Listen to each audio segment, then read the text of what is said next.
প্রিয় দর্শক, আরেকটি চমৎকার স্বপ্ন নিয়ে উপস্থিত হয়েছি।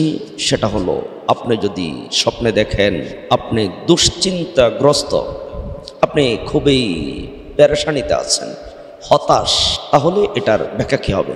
প্রিয় দর্শক, এটার ব্যাখ্যা তেমন ভালো লেখেননি মুহাম্মদ ইবনে শিরিন রহমতুল্লাহি আলাইহি তার তাবিরুর কিতাব।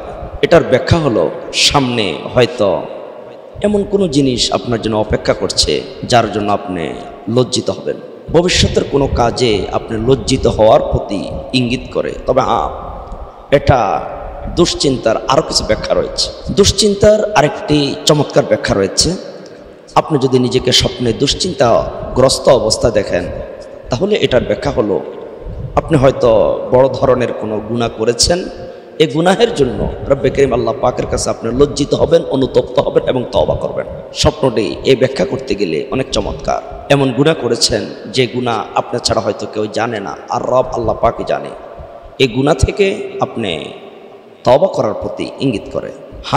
এই ধরনের স্বপ্ন দেখলে অবশ্যই 2 রাকাত নফল নামাজ পড়তে ভুলবেন না।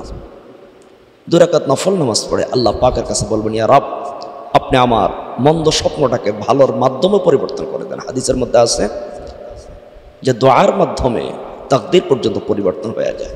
আরেকটা উপদেশ দিচ্ছি, সেটা হলো দান সদকা করবেন। দান সদকা করলেও কিন্তু এই সমস্ত বালা মুসিবত থেকে আল্লাহ পাক হেফাজত করে।